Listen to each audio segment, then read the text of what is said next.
Before I administer you the oath, I will give just a brief rundown. We are here today for a trial of an alleged operating a motor vehicle under the influence charge. The first thing we will do here after I swear you in is a stage of the trial called Voir. Often it's pronounced many different ways, but essentially that's where myself and primarily the attorneys that are present will ask the potential jurors, yourself, as well as everyone out in the crowd, certain questions to try to figure out who they want to stay to sit and serve on this jury, okay, so that we can ensure that we have the most fair jury possible. All right. After that, we will let counsel step out. They will administer their strike sheets. When they come back in, we will call up the names of those who will stay, and those will be 6 names of jurors that will stay to hear the case today.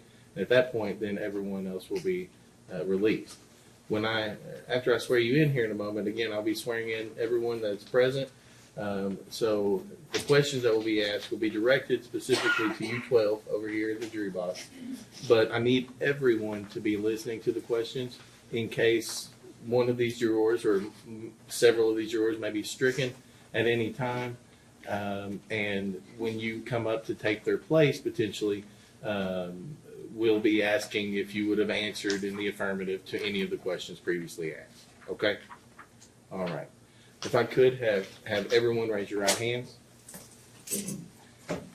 Do you solemnly swear or affirm to give true answers to the questions which will be asked of you at this time by the court and counsel pertaining to your qualifications to sit on the jury in this case?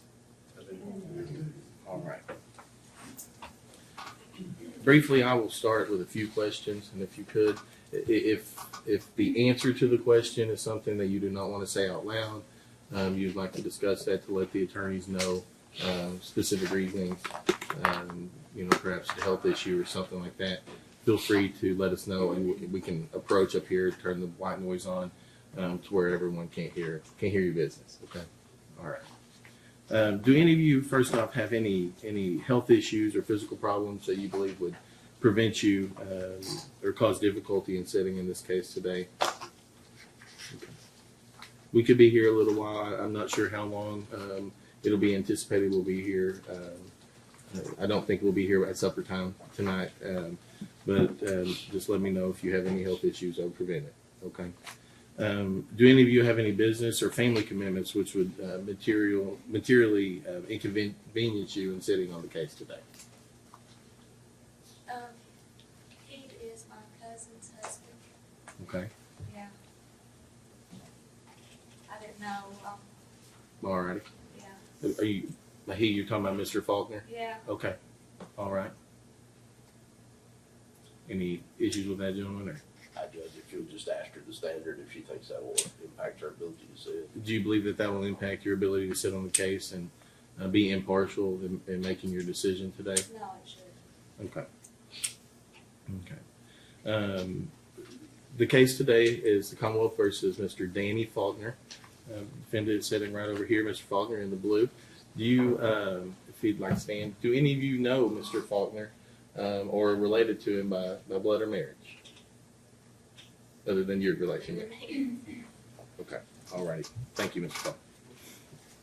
Faulkner. Have any of you talked to anyone about this case today? Okay. And at this point, I'll let parties introduce themselves. Mr. Forman, we'll start with you all. If you'd like to introduce yourself to the jury. Oh, absolutely, Your Honor. I'm sorry, I thought you were talking about voir dire. Oh, yeah. That's part of my voir dire is letting everyone introduce themselves. So Understood, Your that's part Honor. of that. Good morning. My name is Larry Forman, and I represent Mr. Danny Faulkner. He is my client. Seated immediately to his right is Ms. Samina Chaudhry. She is my associate attorney, and she will be assisting me in this trial today.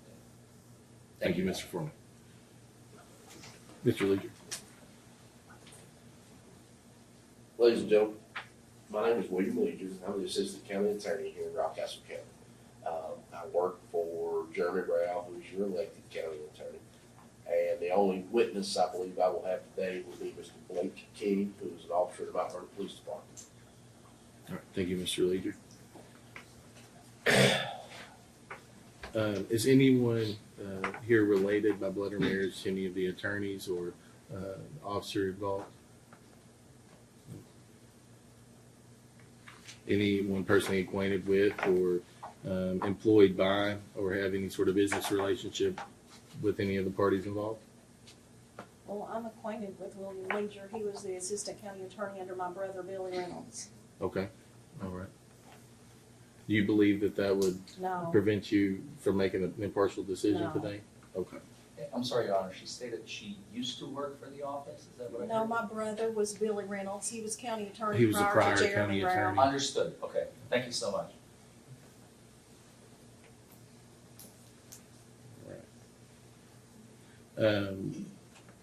Do you or any of your immediate family, to your knowledge, use any of the attorney's services involved, either the county attorney's office or I believe it's Forman and Associates? That is correct, Your Honor.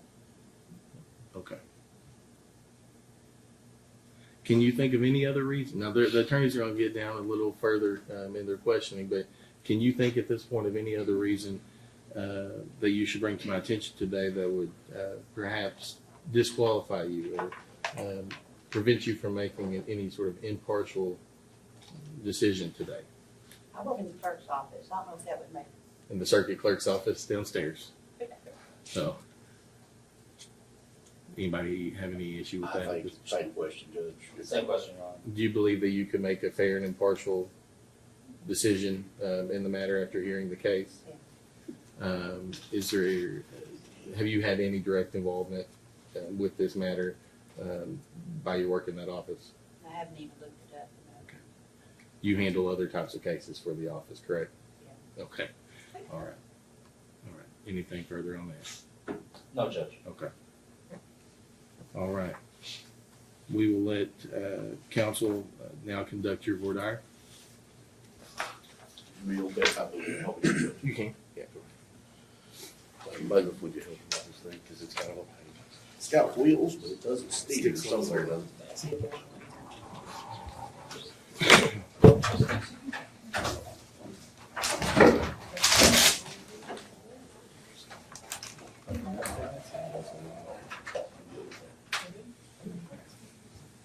All right, you saw me demonstrate my grace there, ladies and gentlemen, so I apologize for that. Again, I'm William Leger. I'm the Assistant County Attorney here in Rockcastle County.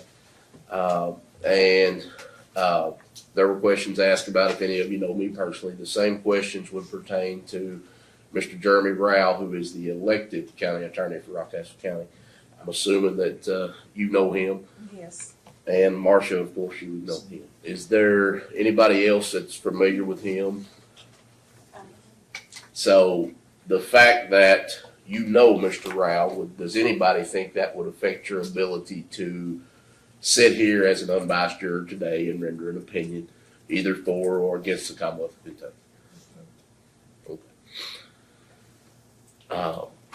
I anticipate this to be a very short trial, as I mentioned earlier. I anticipate that my only witness will be one Blake King.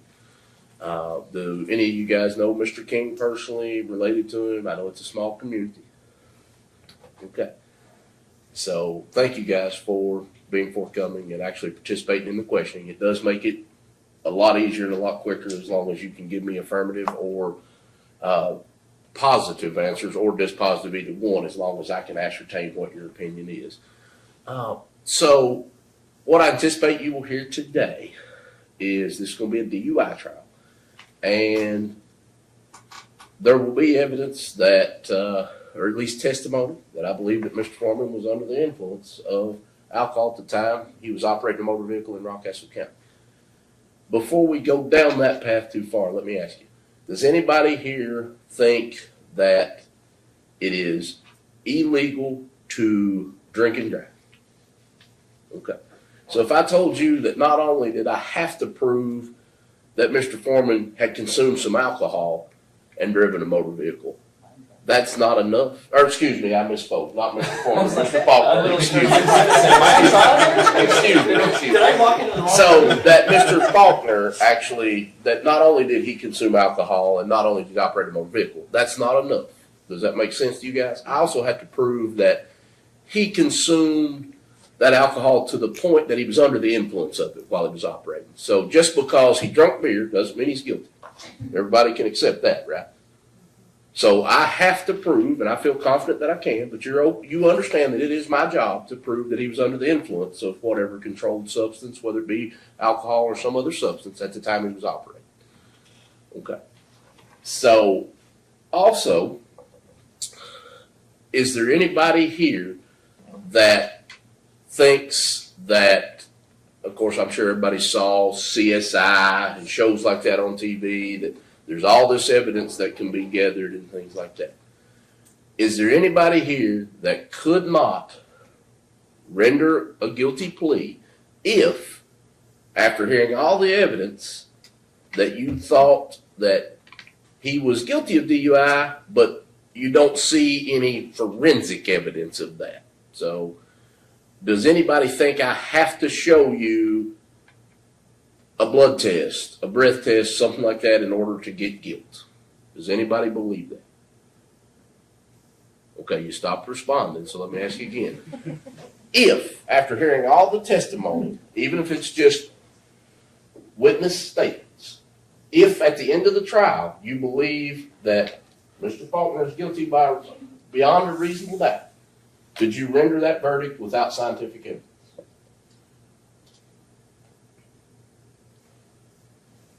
Yes or no? I'm talking to you right now. On me? Yeah. Say it again now. If at the end of the case today, and I as I stated, I think I'll just have one witness, and it's just going to be his testimony, without some form of scientific evidence. If after hearing all the evidence, if you believe beyond a reasonable doubt that he was guilty of DUI, but you don't have scientific evidence, would that stop you from finding him guilty? I'll need evidence for it all. Okay. Yeah. Not evidence. I'm not saying no evidence, but I'm saying, do you think that there has to be a blood test before you can find reasonable doubt? Yeah. Okay. Your Honor, I believe I would move to strike her for cause. May we approach that? Yes.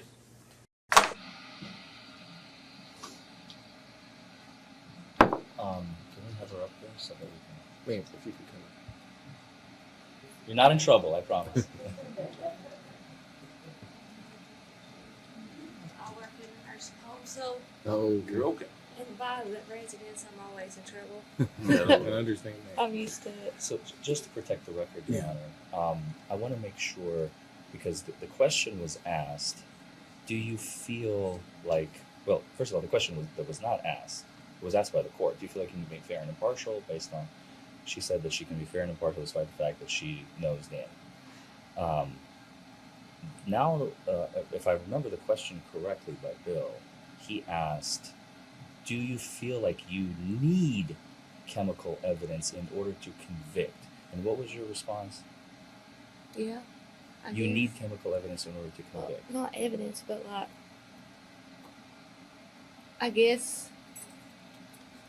Do I you guess- believe that you can listen to the testimony and make a fair decision Yeah. based upon the Oh, yeah. testimony? That's the Even question. if that does not include Yeah. other things, but only testimony? Yeah. Okay. That's the question that was not asked. And so you do believe you can make an impartial decision solely based upon testimony that is heard?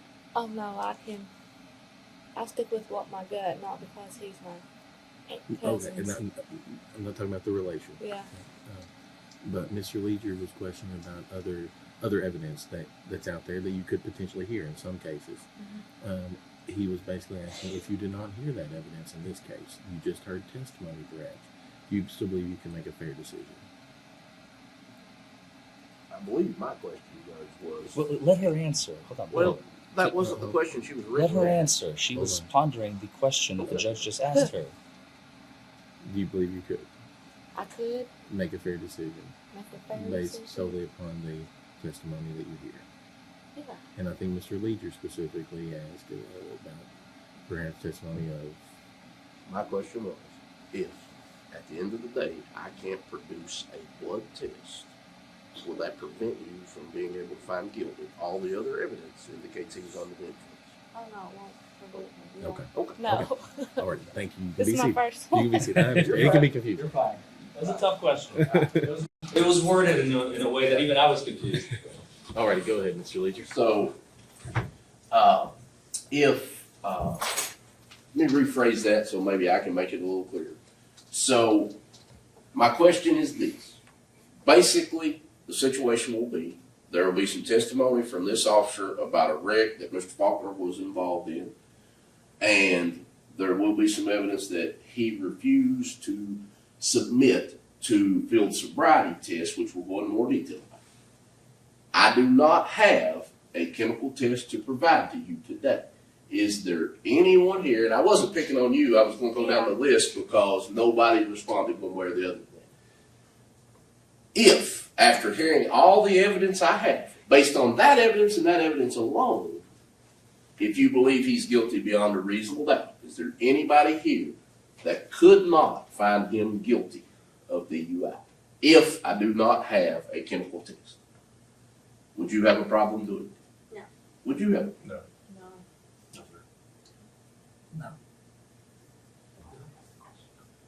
All right, thank you guys.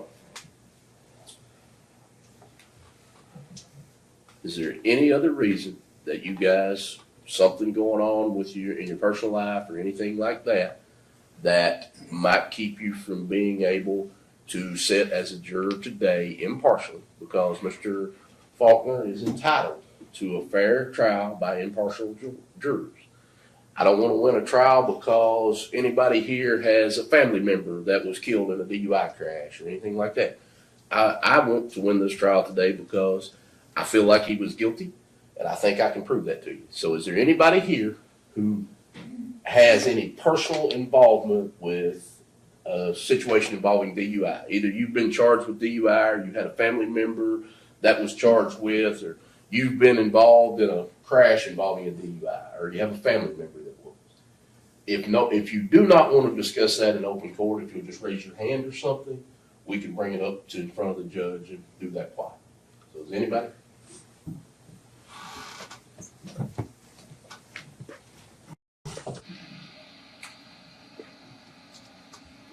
Ron, I had a DUI in 1987. I was 21. Okay. It would not affect anything, but I just want to let you know. Okay. So you believe even with that, and the experience you had, whether good, bad, or whatever the experience with it was, that you could still make an impartial and fair decision today based upon the testimony you hear? Yes. I mean, it was 37 years ago, it Yes. sounds like. So Yeah. it's, That's pretty good, pretty quick math on that. I'm the exception to the lawyer rule, Your Honor. Do you mind telling us were you convicted or charged? It was a misdemeanor. I was found guilty. Do you feel like you were treated fairly in the system at that time? Sorry, you said you were found guilty? You went to a jury trial just like this No, one? no. You I pled stood guilty. You before pled the judge. guilty? Yes. Understood. And it was a misdemeanor back then. It still is. And And what county was that? Garrett County. Okay.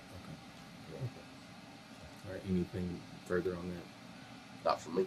Not for me. All right, thank you, sir. You can have a seat. Thank you for letting Thank us know. Thank you. All right, anybody else?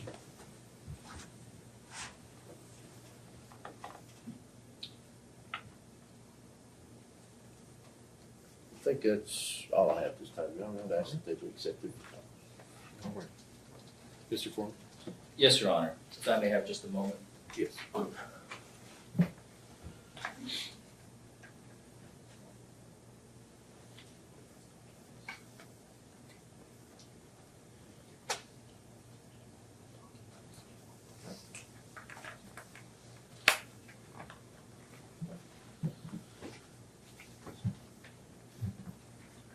Good morning. Once again, my name is Larry Forman, and I represent Mr. Danny Faulkner. And today, he is being accused of a crime by this man. And he's got one witness, as you all heard. Now, Bill has already explained to you all that the burden is on him to prove his case beyond a reasonable doubt. Now, some states permit the definition of what reasonable doubt is. Kentucky is not one of those. So unfortunately, we have to leave what does reasonable doubt mean to you to yourselves. I can't get up here and tell you what reasonable doubt is because the judge is going to get very upset with me. And I don't want to make the judge upset. Okay? So as much as I would love to make your job easier, and I think it would make your job easier, some jurisdictions do, I can't. However, one thing I want you to be mindful of when you go back to deliberate, I know I'm jumping forward a little bit, but this is very important, that's why I'm starting with this. You all may have different reasonable doubts when you go back to deliberate. For instance, Mr. Payne may have, let's just call it reasonable doubt A in his mind. And then Ms. Cass? Mm-hmm. Ms. Cass may have reasonable doubt B in her mind, assuming you are going to be seated on the jury together. Let's just make that assumption for just a second.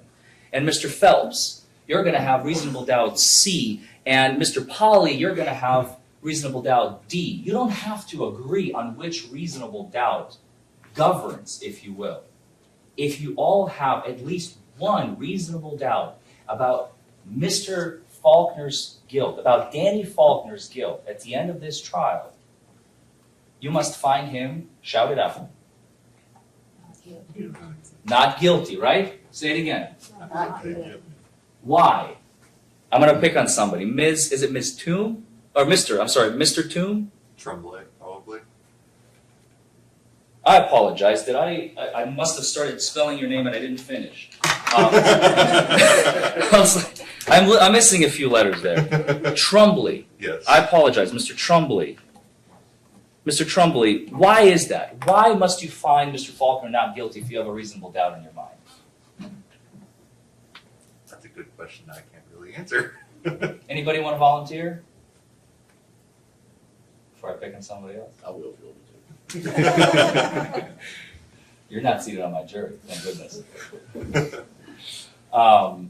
Yes, ma'am. Ms. Penny? Denny. See, it's my chicken scratch. I apologize. Ms. Denny. Names are very important. I do not want to get your names wrong. Ms. Denny. Why? Because you have to be 100% sure that he's guilty. And you have to feel that you think he's guilty. You have to be 100% sure that he is guilty. You have to be certain that he is guilty. Is that what you said? Does anybody agree with Ms. Denny? Raise your hand if you agree with Ms. Denny just said.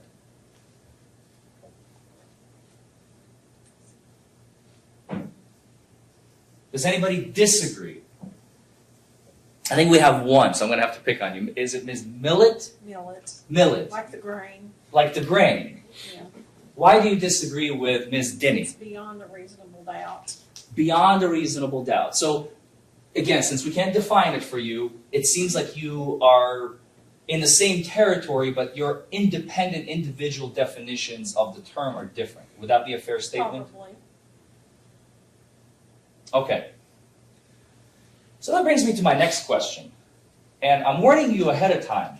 And many jurors seated in those same seats in different counties across the state have gotten it wrong. So please do not feel threatened by the question. It's a trick question. I'm warning you right out of the gate, okay? I'm the defense attorney. What is my job here today? We're talking about their job. And while you're pondering that question, I'm going to give you some time. Bill's job here today is to present evidence, not speculation, not gut feelings, not according to your common sense, evidence beyond a reasonable doubt to prove that Danny Faulkner operated his motor vehicle under the influence of alcohol. What am I doing here? What's my job? Poke holes. Sorry? Poke holes. Poke holes? Says Ms. Cass. What else? That's a great answer.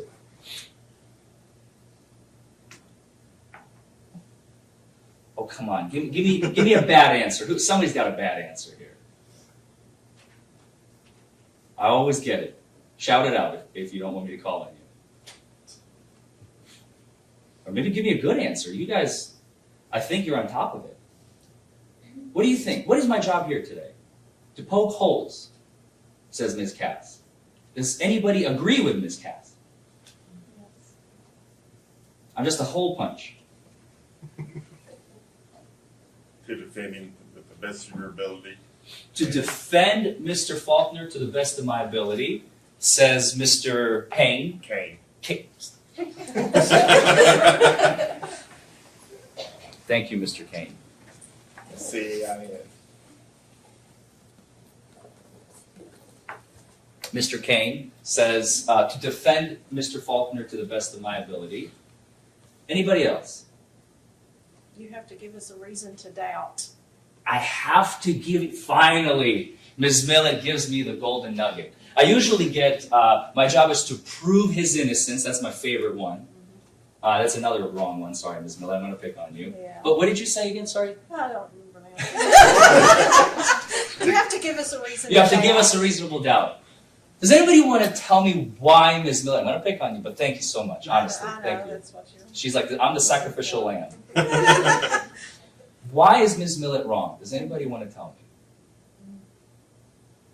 Because you don't have to prove his innocence. Because I don't have to prove his innocence. Is it Ms. I'm afraid to say it now. It's- Ms. Bradley? Kindle. Didria? Kindle. Okay, I have these backwards. So who's Heather Bradley? That's you. I have them backwards. That's why. I'm going to need you next time because I can't do this. I suck at this. Ms. Kindle. What did you say again? You don't have to prove his innocence. I don't have to prove his innocence. What does that mean? That means we're supposed to come in here with an assumption that he's innocent. He has to prove that he's guilty. Who is he?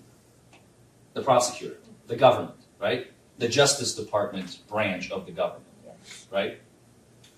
And you said something very important, by the way. As we sit here right now, there is a charge levied against Mr. Danny Faulkner. But as we sit here right now, if you had to go back right now, as we sit here right now, to go back and deliberate, what's going to be your verdict? Shout it out. Innocent. We don't have any information. We assume he's innocent until proven otherwise. We assume he is innocent, says Ms. Kindle, until proven otherwise. Does anybody agree with Ms. Kindle? It's supposed to be innocent until proven guilty. Innocent until, does anybody disagree with Ms. Kindle?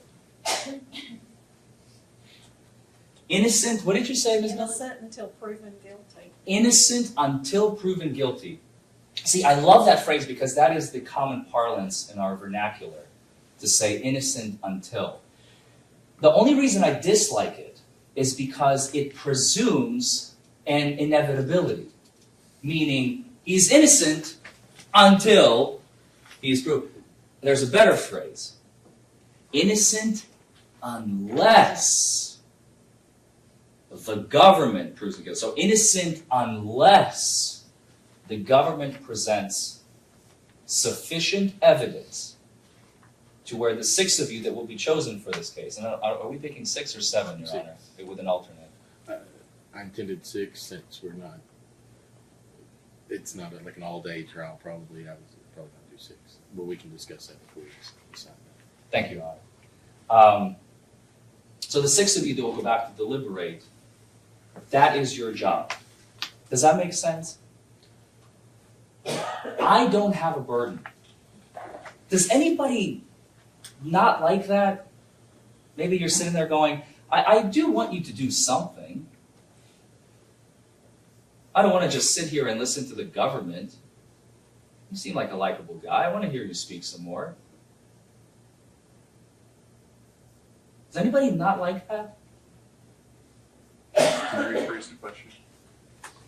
So the fact that, thank you, maybe I made the question a little bit too confusing, Mr. Trombley, and I apologize. You're fine. It's the lawyer brain in me. I You're can't, fine. once you're out of law school, you're not a reasonable person anymore. That's a true statement. You're going to ask Bill, he'll tell you the same thing. We're no longer reasonable people once we're done with law school, unfortunately. Or whatever it is. Anyway, the question is, I am here to represent Mr. Faulkner's interests, okay? I'm here to present the truth. I want to make sure, like you said, poke holes. I love that because that is how the media, the movies portray criminal defense attorneys. They're the sleazy, snaky types who find the little, I found a little thing that is going to allow me to win the case, and now I get in, and the prosecutor's like, you son of a gun, you got me again. I'm going to get you next time, Mr. Criminal Defense Attorney.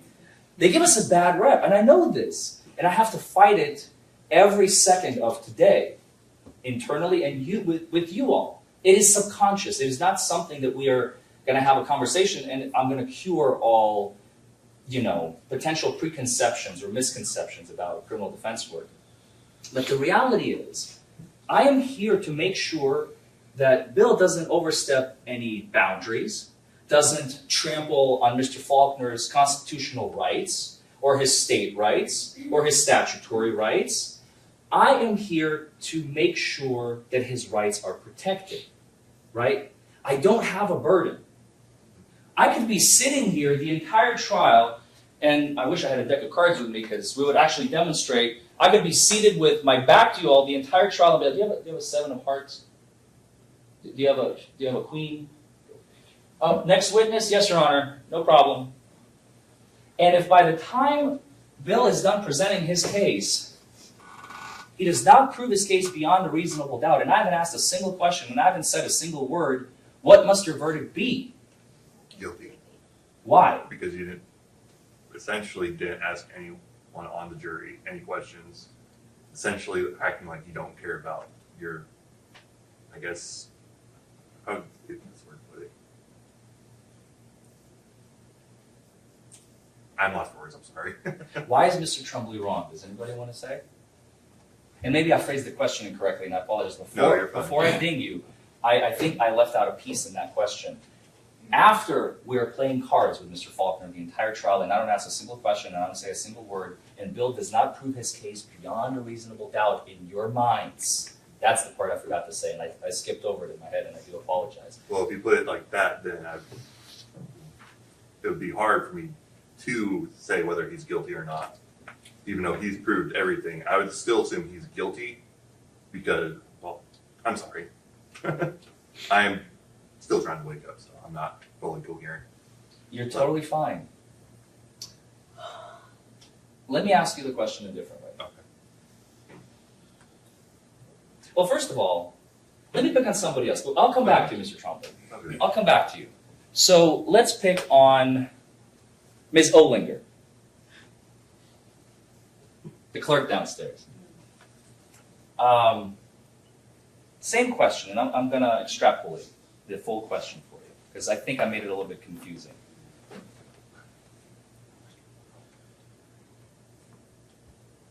If Bill, the prosecutor, does not prove his case beyond a reasonable doubt calling his one witness, because we know it's a one-witness trial, he's going to call Officer King, who's going to take this witness stand, he's going to testify, okay? And let's assume I don't ask a single question of Mr. King, Officer King. And then closing arguments, Bill gives his closing, and the judge asks me, Mr. Forman, do you have a closing? I say, no, Your Honor, I don't have a closing. Submit the case to the jury. You go back to deliberate, and you're in the deliberation room. And you're sitting there, and I haven't said a word other than this conversation we're having right now. But you're sitting there and you go, no, I don't think Mr. Legger proved his case beyond a reasonable doubt. I have doubts in my mind about Mr. Faulkner's guilt. I know that defense attorney, he just sat there and he played cards with Mr. Faulkner the entire trial, which was kind of rude. I didn't like that, personally.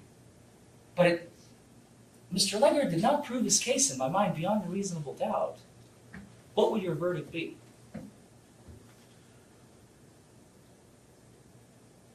There ain't no evidence there.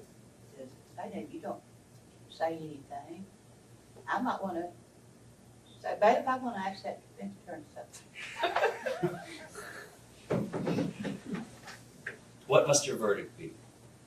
I'd be guilty. it would be guilty despite the fact that Mr. Legler did not prove his case beyond a reasonable doubt? You would still convict Mr. Faulkner? It's according to what he said that made me have reasonable doubt. Wait, I'm sorry, I'm confused. Okay, too. I was trying to, was my question confusing? I'm trying to make it as, Okay, if he had a witness and he told his case about the evidence that he had. yes, But you didn't say anything. Yes. You're not really defending him. You're just letting Mr. Leader say it. but I don't have a job to do here today. I don't have to do anything. Does everybody understand that, by the way? Thank you, Ms. Ollinger. You brought out the perfect thing that I was looking for. Is anybody is going to hold me to a burden? Are you going to make me do something here today? Did I actually come here to work? I'm being facetious. Please just go along with the question. Yes, I'm going to be doing something here today. Let me just talk about the elephant in the room. I'm not going to be letting Mr. Legger just run wild with, and I apologize, did I mispronounce the prosecutor's last name? Leger. I call him Bill all the time, that's why. Doesn't matter what you call me, I'm a prosecutor, somebody will call me worse for me. The government. Just call you the government. Make things simple. The government, the Justice Department, if they don't prove their case beyond a reasonable doubt, or at any point, do you feel that just because well, let me rephrase it. See, again, I'm doing this again. The burden never shifts to the defendant. The defendant does not have to prove anything. Does everybody understand that? Kind of. Who said kind of? Me. Okay, Mr. Trombley, please tell us. I want to hear your thoughts. We're coming back to you. No, I love this. Like I said, I'm still trying to wake up, but it's. Allow me to put words in your mouth. Thank you. You feel like you want to hear both sides of the story. Yes, thank you. Right? Yes. Is that because Yes. I've gotten that answer before? See, this is not Judge Judy. There is no two sides to the story. And a lot of people, Mr. Trombley, have problems with that.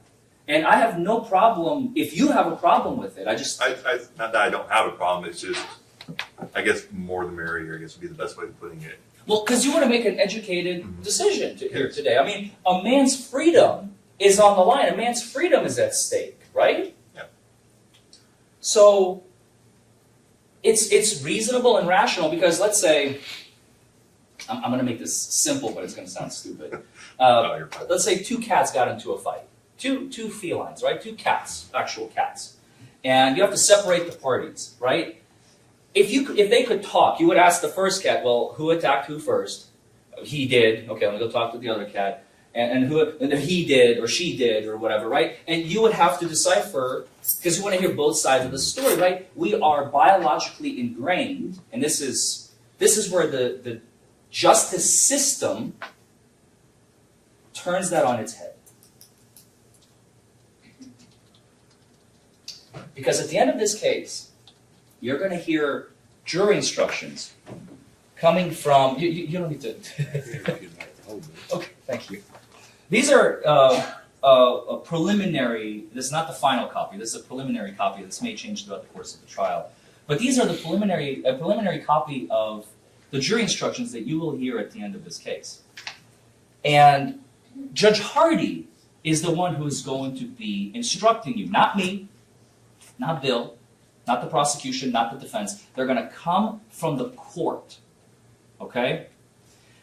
And part of the instruction, one instruction I know that the prosecution and I have zero argument over, that's why I'm going to read it, just for the sake of clarity, because this is important. The conversation we're having right now is important because we want to make sure you are the correct juror to potentially sit on a case like this. Not everybody are good potential jurors for every case.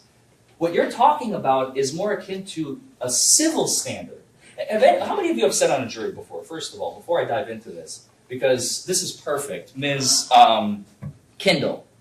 Ms. Kendall, was it civil or criminal? Do you remember? It was criminal. Criminal. Nobody sat on a civil jury before? What about back here? Has anybody sat on a civil jury before? Does anybody know the standard for a civil case? Here it's beyond a reasonable doubt, which is the highest standard in the land. There is nothing higher. Are you all familiar with the standard of, well, let me just paint the picture for you. The law presumes Danny Faulkner to be innocent of the crime, and the criminal complaint shall not be considered as evidence or having any weight against him. Okay, that's the first sentence that the judge is going to read to you at the end of this trial.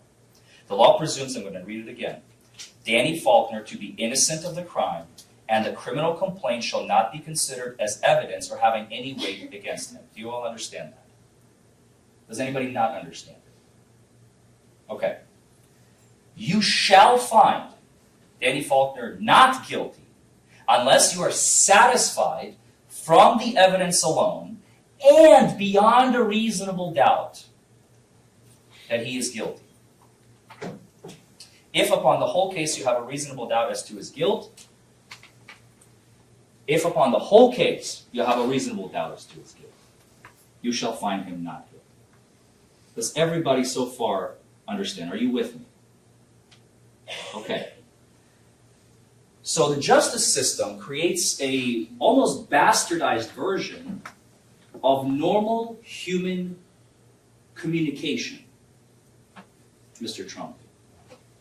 So the desire to hear both sides, I want to hear this side of the story and then I want to hear this side of the story, practically 250 years ago when our forefathers drafted the Constitution, they created these rules, which are not in every country, by the way. This is unique to the United States and a few other countries. The burden, if I were, you remember cartoons? When you watch cartoons back in like the 80s and 90s, the Bugs Bunny, the Warner Brothers, imagine a giant 80-ton, what do you call them, anvils. There's an 80-ton anvil sitting on this desk. That is the burden that the government has. Meanwhile, we don't have a single anvil at all. We have nothing. Our desk is empty. We have no burden to prove anything at all at any time during the trial. Does that bother you, Mr. Trumbley? Not coherently, no. I don't think it does. Anyways. Does it bother anybody? Is anybody echoing Mr. Trombley's sentiment? Are you all feeling kind of like Mr. Trombley, like a little uncomfortable that the burden is entirely on the government and the defense has no burden whatsoever?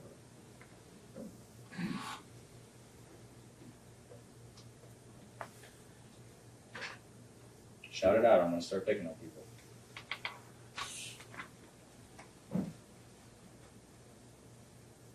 Anyone? Mr. Kane?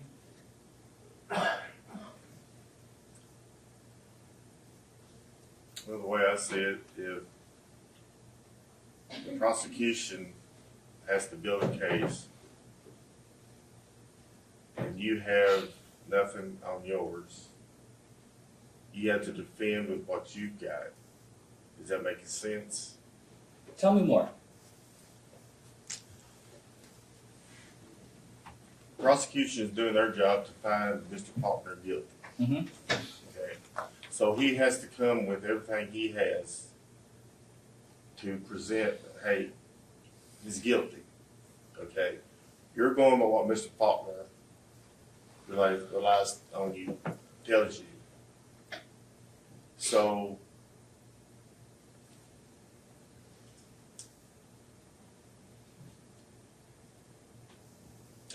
it's kind of confusing.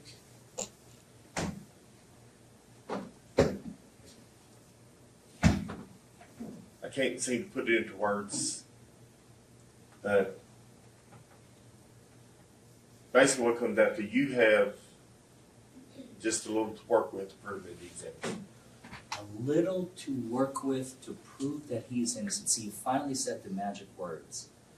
Why, and I'm sorry, Mr. Kane, I'm going to pick on you. Why is Mr. Kane wrong? Because we're supposed to assume he's innocent. He's innocent until we know without a reasonable doubt that he's guilty. Did you hear that, Mr. Kane?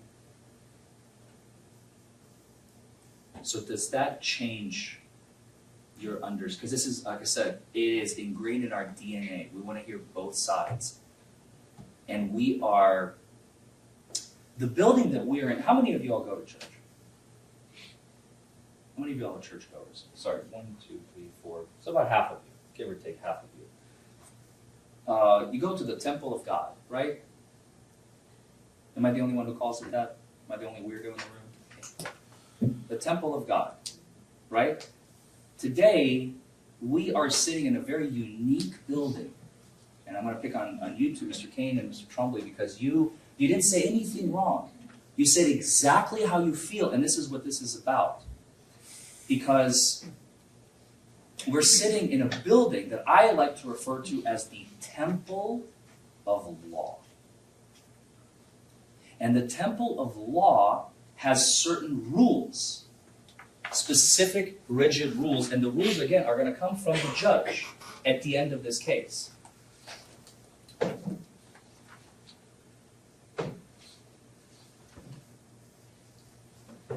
The word burden by itself is confusing. So maybe I'll change it up. I'll change the question. Mr. Kane, I'm asking you directly.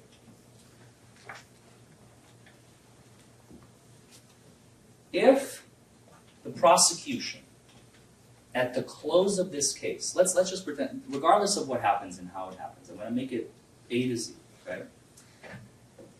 Let's say at the end of this case, the prosecution presents all its evidence, and you are personally not convinced that the prosecution has proven the case beyond a reasonable doubt that Mr. Faulkner is guilty of the offense alleged, the criminal offense alleged, what must your verdict be? Innocent. Innocent. Why? Because he did not prove him guilty. Even though I didn't do anything. Correct. Okay, so sounds like you changed your mind because you said I had a little bit of a burden to prove his innocence. Yeah, but I thought about it. The amount of weight that he has, say at 80 tons, it does not hold to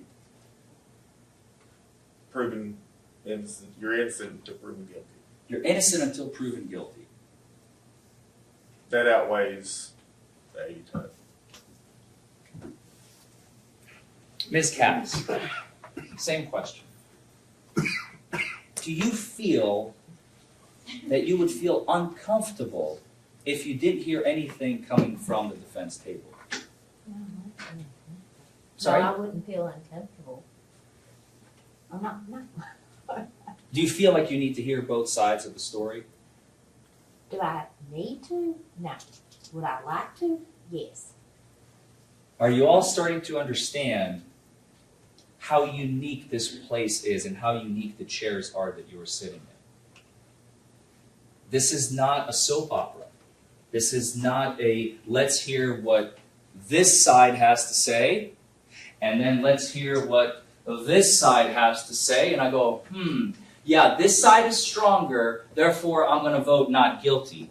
No. We have no duty. We have no burden. We have zero responsibility to prove anything. Does that make sense to everybody? Raise your hand if that is still confusing to you. Don't hesitate. Don't be shy. I want to make sure that everybody's on the same page. Mr. Trombley? Yeah, it's confusing. I can't really put a reason why it's confusing. Probably because I'm homeschooled and don't understand anything about law. And it also being my first time being up here at all, being put on the spot. So nervous too. So I'm going to try and explain it in even simpler terms. And for that, I'm going to have to go to the other areas of the law that are not here today. Okay, so now we're talking about things that are not happening here today. So in civil cases, okay, what is a civil case? A civil case is when person A sues person B for money and money only. Does everybody understand that part, right? Civil cases are not criminal cases. They're two completely different worlds, right? So in civil cases, The standard is preponderance of the evidence. Okay? It is there are several others that are lower than it, but for purposes of court, and we'll talk about that more in closing, but for purposes of court and a jury or a judge determining who gets paid and how much, preponderance of the evidence is the standard. Now that standard I can define for you because there is a definition in the law books. We even call it an oomph above 50%. That is the civil standard. Okay? Then we have another kind of middle standard. Clear and convincing evidence. Has anybody ever heard those terms before? That is the language that a court can determine whether or not you are competent to handle your own finances and whether or not you can be institutionalized for a mental inquest. If your mind is not right and you can't control your own mental faculties or the ability to control your bank account, the court can take that away from you. The court can also use that standard to take your children away. If they determine that you are an unfit parent, clear and convincing standard is one of the standards used to take away your parental rights, to deprive you of your parental rights. This is beyond a reasonable doubt. The highest standard in the land. Why? Because in the first one, we were talking about exchange of money. Who gets paid and how much? Nobody goes to jail at the end of the case. If you're Alex Jones, then you're paying $1.3 billion. He's still not going to jail for it. Because it was a civil case. There is no possibility of freedoms being taken away. That's why the standard is so low. The middle standard, the clear and convincing evidence, they can take away your children or your ability to maintain your own finances and to have, you're not going to jail, but you might be going to a mental institution, right? Beyond a reasonable doubt is the highest standard that exists, and it is reserved solely for the criminal justice system. Does that make sense, Mr. Trombley? Does that ease any of your confusion, or are you still feeling like... I'm still kind of confused. I guess this nerve-stricken, I guess, would be the best way of putting it. I don't... It's more so I don't know what's going on. Your Honor, may we approach? If you may, please.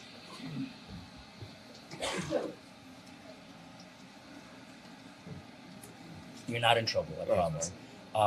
Your Honor, at this juncture, I think I've made more than a reasonable effort to try and understand if Mr. Trombley, I think he fully admitted, I don't think he's fit to be a juror on a criminal case because he is all but indicated he cannot be fair and impartial because he needs to hear both sides of the story and he doesn't understand what is happening here. Should we hear any objections? May I ask him a little simpler question? Because honestly, I don't understand half the stuff Mr. Forman's asked so far. You Either can there ask- was you can- cartoons, civil cases, stuff like that. You can ask I'm a him. little confused too. You can ask him. If at the end of my presentation of evidence, I'll go first. If at the end of my presentation of evidence, if nothing happened after that, would you have, if you didn't believe I did my job and proved to you beyond a reasonable doubt that Mr. Faulkner was guilty of DUI, would you have a problem at all with returning a not guilty verdict? That's where I don't like, I guess be the best way of carrying a burden, thinking, oh, I might be wrong, or oh, I feel good about doing this. Yeah. That's the best way I can put it. I don't like being put on the spot. I understand. But, so you would be conscientious about making a decision? Yes. And you wouldn't want to wrongfully convict anybody, Yes. correct? Exactly. So if you believed he was not guilty, you could return a not guilty verdict. If I believe he's not guilty, yes. Based solely upon the evidence you Yes, hear, you based. believe you could make a fair, impartial I decision? do, yes. On the same token, if at the end of the case you believe he's guilty, could you return an impartial and fair guilty verdict? Yes. I have no problem with that. Your Honor, and again, sorry, No, you're Mr. fine. Trumbull, but you would feel like this would weigh on your consciousness? Yes. And for that, I would move to strike for cause, Your Honor. Judge, to me, that makes him a great juror. If it didn't bother him at all to find somebody guilty or not guilty one way or the other, there'd be an issue there. I don't know that there is an issue with the conscience. I mean, he's obviously going to use that to determine either way. You understand that you cannot make up your mind before you hear the evidence. Do you understand that you cannot make up your mind whether guilty or not guilty before you hear the evidence? Kind of, yeah. Okay. Do you believe that you could make a fair judgment once you hear the evidence? Once I hear it, I most likely will be able to, yes. I can't say I'm definite, but it would be a little bit more, I guess, easier to Okay. make a decision. Mr. Leader, I'm For gonna, the judge discretion, Judge. It's fine. I think I'm going to let him go today, and we'll call another jury in your place. Okay. Okay. Hold on just a second. When is this jury panel over? Okay. Okay. This was a new one. Plasky, I was thinking. Okay, Plasky's got one. All right. Be sure you call back every week to check Yeah. on next jury service, but you're free to go today. Thank you, Mr. Trumbull. Yep. Thank you. Be Just safe. walk outside. You're good to go. Thank you, sir. Have a good day. Thank you. Sorry. No. Appreciate you being here, man. It's not a competition, it's not a problem. Like I said, you're not in trouble. All right. If we could call another juror.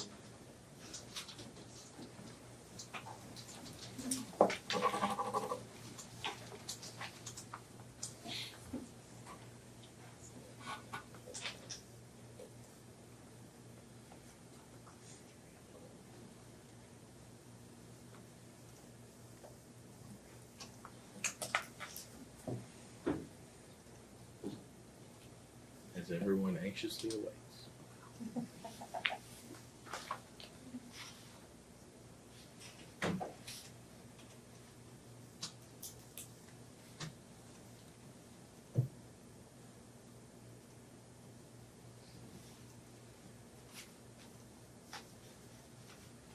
All right, juror number 28, Judy Ponder.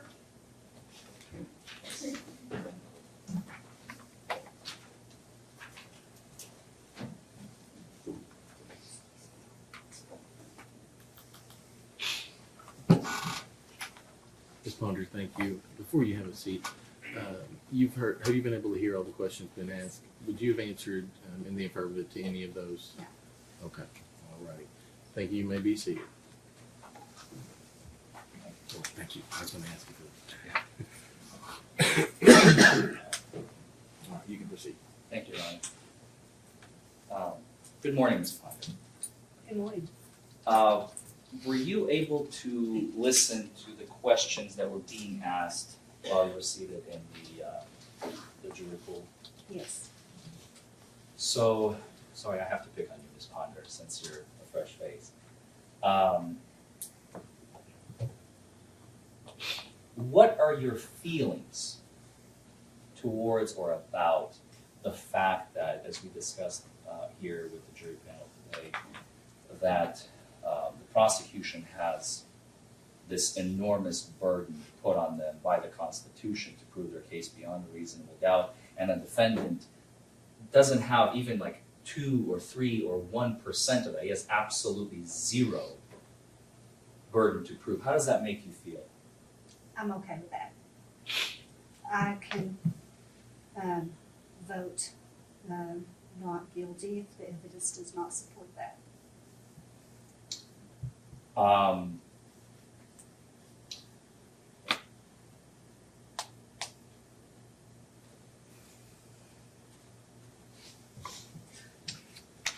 You've never sat on a jury before, have you? Yes, I have. You have sat on a jury before.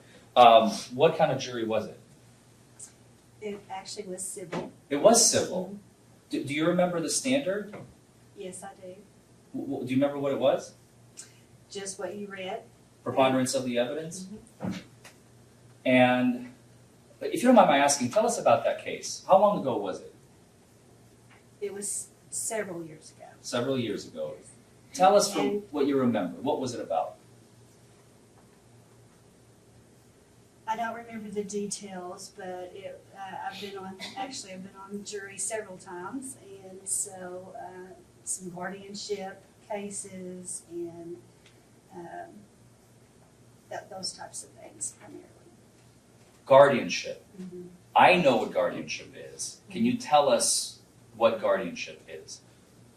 If the individual has been proven that they cannot make their own decisions for financial or medical reasons, they may need a guardian to make those decisions and help them with those.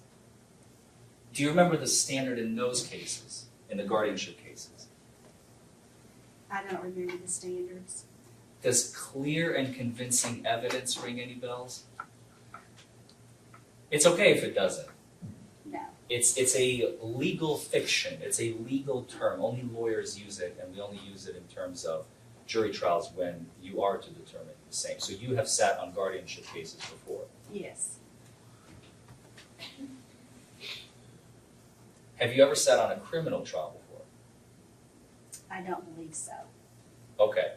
So you understand that today's standard is beyond a reasonable doubt. I do understand that, yes. And it's the highest in the land. I do. Okay. Thank you so much.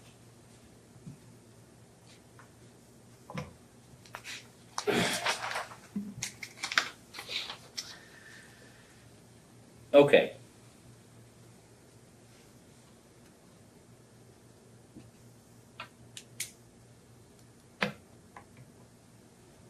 I also understand that you are a registered nurse, is that correct? Correct. In this case, and this is something that the prosecutor has not talked about yet, there is an accident in this case. So you will hear some evidence through the form of testimony because we do not have video, we do not have audio, we do not have photographs, we do not have photographs of the scene, we do not have photographs of the cars, we do not have video interactions between Officer King and Mr. Faulkner, and we do not have any dash camera footage or body camera footage from the scene whatsoever. All we have is Officer King's words. In an accident,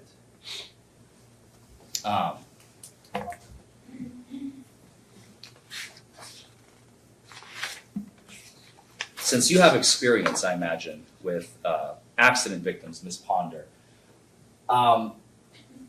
when an individual is taken away from the scene of an accident, let's say, I know you probably see the end of that interaction when they arrive in the ambulance at the hospital, but what do they commonly wear around their necks? A cervical collar Why? to protect their spine from having a neurological deficit. What does that mean in English words, in English language? To prevent them from having paralysis, being paralyzed potentially if there's a problem with their cervical spine. You can be paralyzed if your neck is not protected. If you have an injury and you need to wear a collar, yes. And what might happen if you're not wearing a collar? I think you already said it. You're at increased risk of damaging that further, possibly. And you could eventually potentially become paralyzed. You could, yes.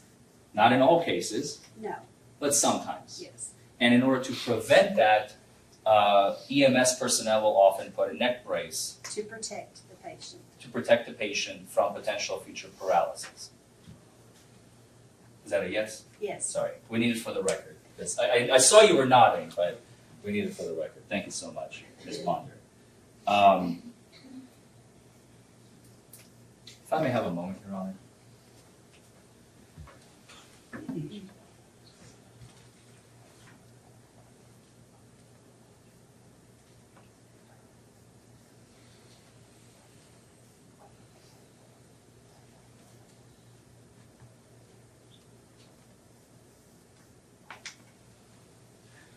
What about the use of a backboard?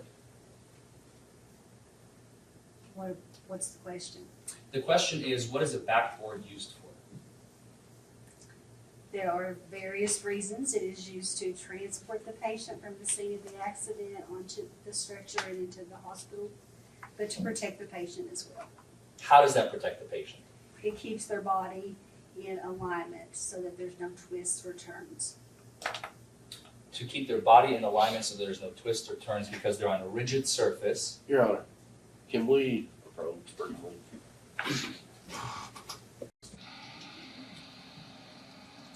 I'm really curious about how this has anything to do with whether or not she's a good juror to sit at trial today. If he wants to call her as a witness, I won't object to that, but I mean, I'd like to get a jury set so we could have a trial at some point.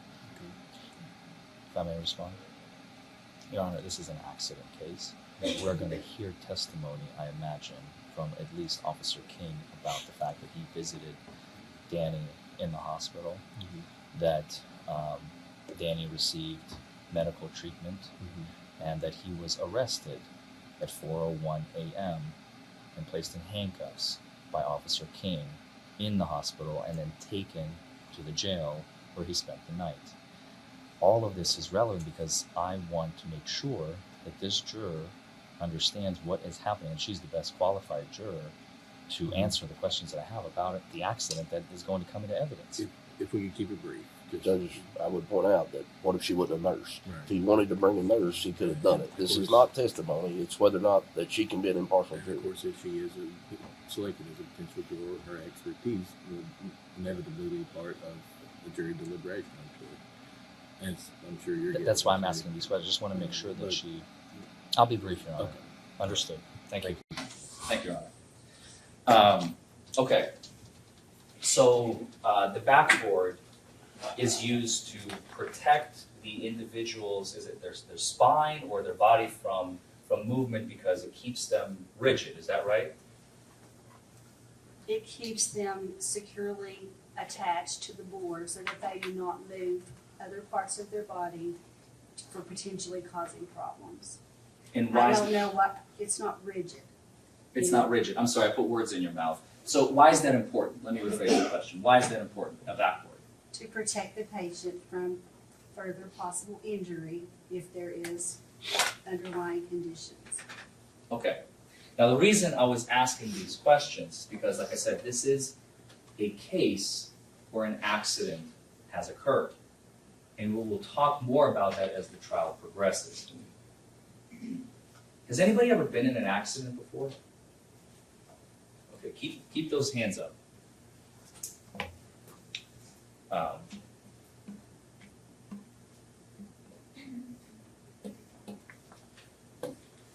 Okay, you can put your hands down, thank you.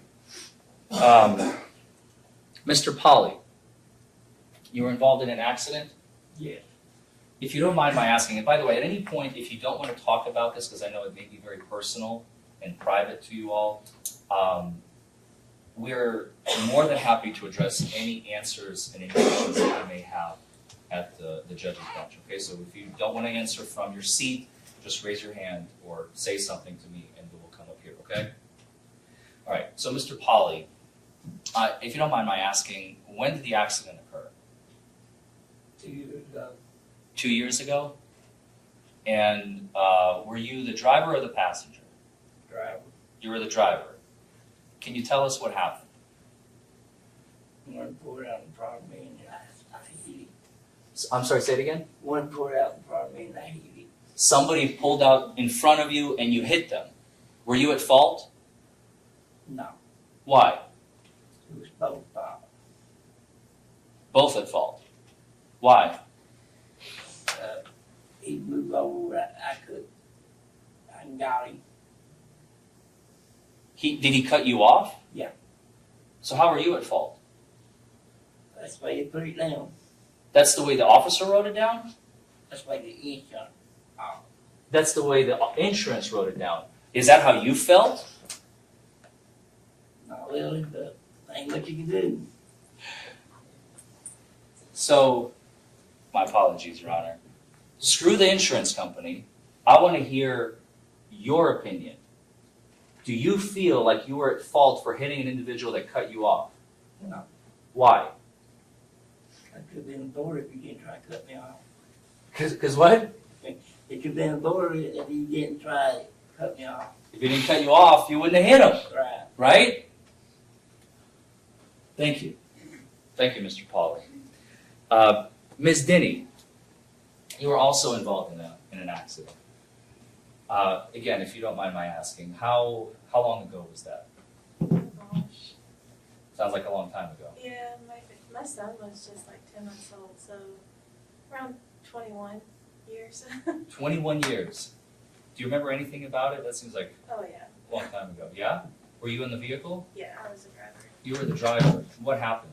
I pulled out in front of someone. You pulled out in front of someone. It was an accident. Of course, you didn't do it intentionally, I imagine, right? Oh yeah. And insurance company paid for everything, Right. right? Were you injured in any way? No, but they did have an ambulance come and we had to go to the hospital. And Mr. Pauly, in your case, was anybody injured? No. No injuries. No way. Good. Okay. Ms. Ponder, you were also in an accident. Yes, When was that? probably about 10 years ago, I was rear-ended and I moved forward into the car in front of me, but to my knowledge, there were no injuries. And you were not at fault. No, Why? because the person behind me ran into me, which pushed me into someone else. Ms. Millett, same question. How long ago? What happened? 34 years ago. Long time ago. Do you remember anything about it? Yes. Why do you, 34 years ago, why do you remember it so clearly? Well, I'm still having some health issues. Oh my goodness, I'm sorry to hear that. Okay. So it's a lingering effect from the From accident. whiplash. I'm sorry? From whiplash. Whiplash. Do you remember, tell us what happened. I was a passenger. My boyfriend, we were young, was driving and we flipped over and over. Judge, can we approach again? Yes. Still not understanding how any of this relates to whether these folks would be good jurors or not. I'm just trying to figure out the No, he's stories not, of Judge. accidents, He's Your Honor. enlisting testimony, and I want to cross-examine all of his witnesses if we continue down this route. I How much don't have longer any do we witnesses. anticipate on the court order? I would need 10 more minutes, Judge. Okay, let's keep it at that and we'll follow up. Let's keep 10 more minutes total, or about this? No, he said he Total, told 10 total. more minutes. Okay, go ahead, Mr. Fuller. Thank you, Your Honor.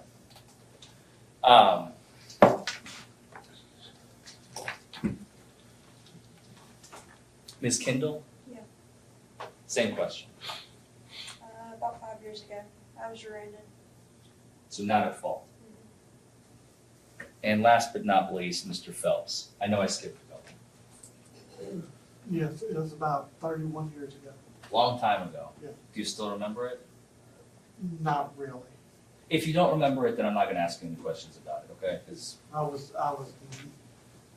8 or 9 years old. So okay, well, I'm then 40 you now, definitely so. wouldn't have a memory of, hopefully, because the accidents can be very traumatizing, Right. right? That's why they linger in our memories, because sometimes the effects linger for years, right? Right. And people get affected by it, and sometimes lives are lost, right? So, I want to talk to you very briefly about, since we talked about my role here today, which I don't have a burden, I do not have to do anything, the government does not require me to do anything, the Constitution does not require me to do anything. Our forefathers, as we've said, have written the rules to protect the citizenry, to protect the people. We the people, right? This is how the Constitution begins. We the people, in order to form a more perfect union.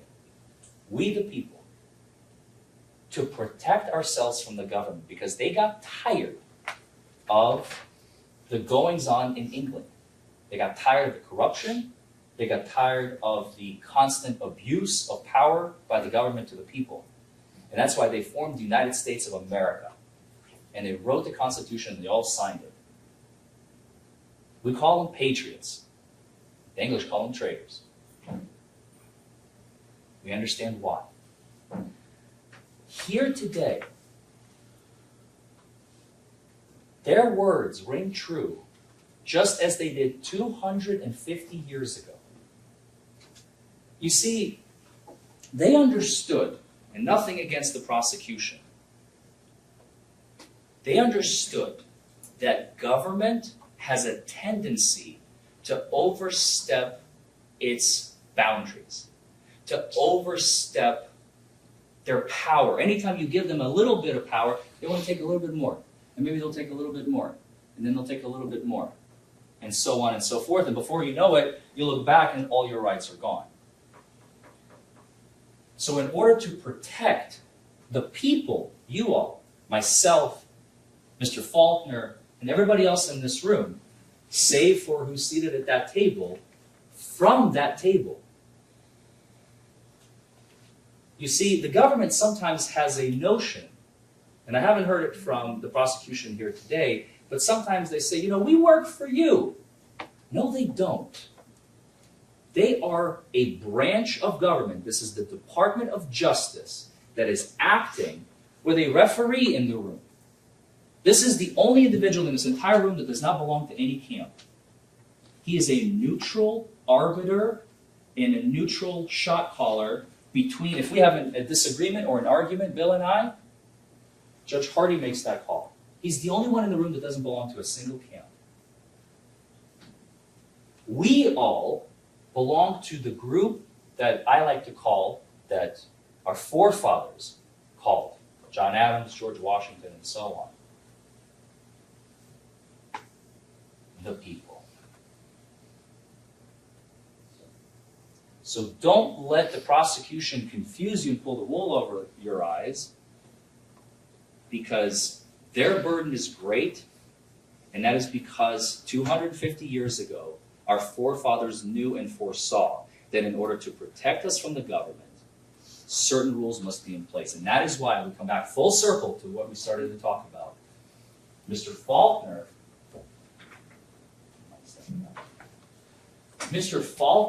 has absolutely no burden to prove anything at all. He does not have to testify. He does not have to bring any witnesses.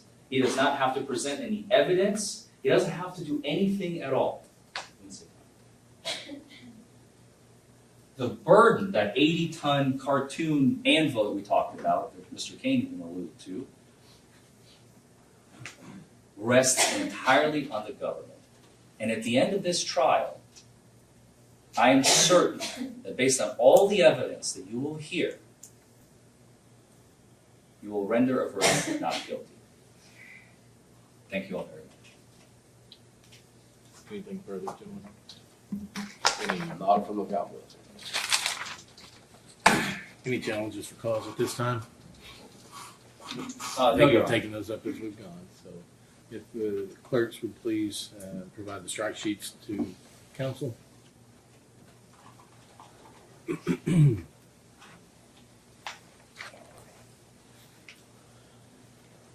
gentlemen want to approach to get those? It's by your own.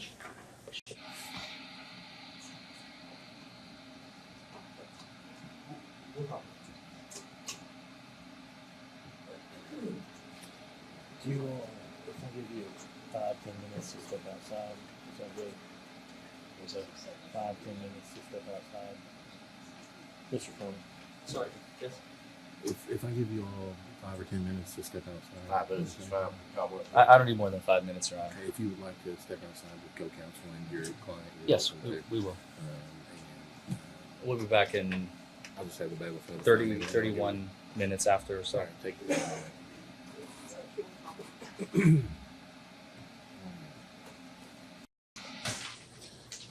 If you all would like to step out or Thank you. remain in here, either one. Court will stand in recess while the jurors are selected.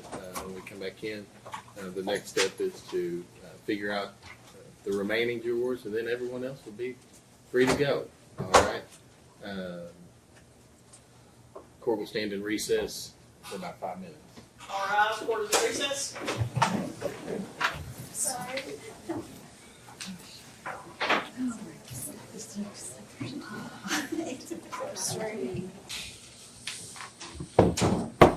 Council, have you submitted your sheets?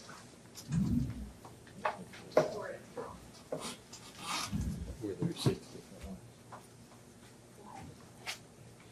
ones? I mentioned not having an alternate since I don't anticipate it being a terribly long trial. Do you, are both council okay with that? Having just 6? Ms. I Ray? am, Your Honor. Likewise, Your Honor. All right. All right. Are you going to call the names of the ones that are staying? Clerk will be calling the names of the jurors that will be staying. All right, so listen for your name, and again, you will be staying. If your name is not called, you will be free to leave here momentarily. Juror number 23, Heather Bradley. Juror number 28, Judy Ponder. Juror number 79, Amber Denny. Juror number 131, Enoch Polly. Juror number 138, Didria Kendall. And juror number 179, Jonathan Phelps. All right, if you heard your name, congratulations. You'll be staying with us for just a little while this afternoon. If you did not hear your name, everyone is free to go. Before you go, I do, on behalf of the Kentucky Court of Justice, want to thank you and personally thank you for being here today. It wasn't very long ago, just a few short years ago during the pandemic, the jury trial wasn't something we could do.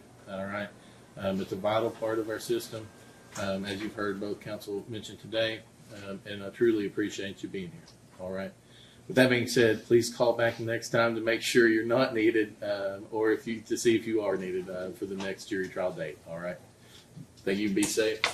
All rise for the jury. If your name was not called, you're free to go.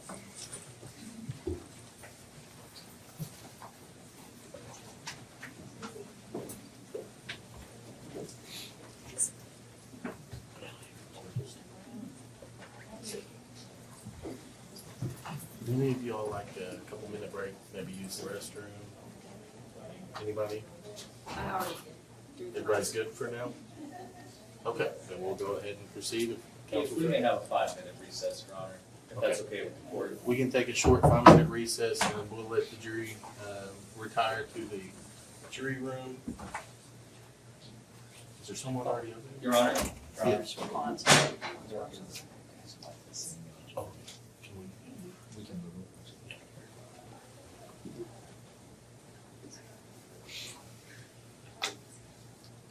And then we can discuss a lunch break if needed, or if you all want to continue on through lunch. We'll kind of see how long we're anticipating it's going to keep going. Okay.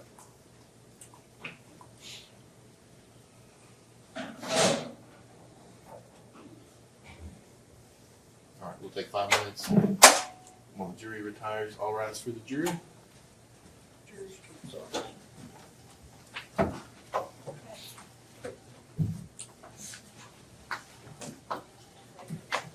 Actually, come back here just a moment. I apologize. I forgot one thing. Admonition? The admonition. I just remembered it. If you would, please raise your right hands before we let you all go off by yourselves. Do you swear or affirm that you will impartially try the case between the parties and give a true verdict according to the evidence and law unless dismissed by this court? All right.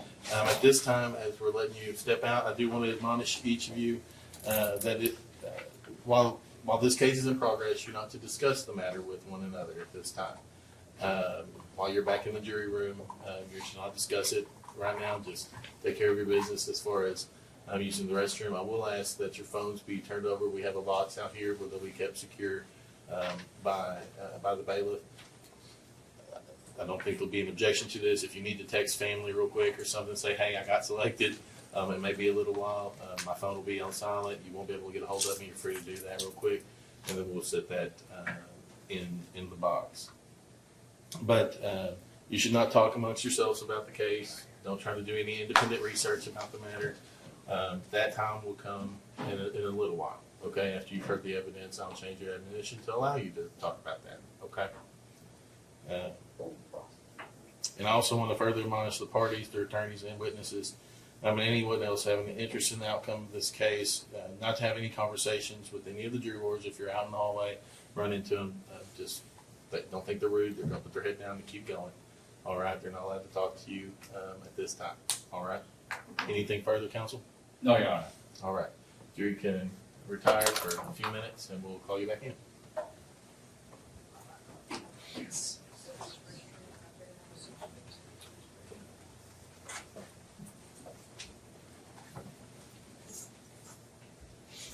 Probably wasn't too long ago that people didn't even have to think about put your cell phone in a box. Yeah. That is how it is. All right, we can go on. Judge, I don't think Mr. Forman is certain as to whether he'll have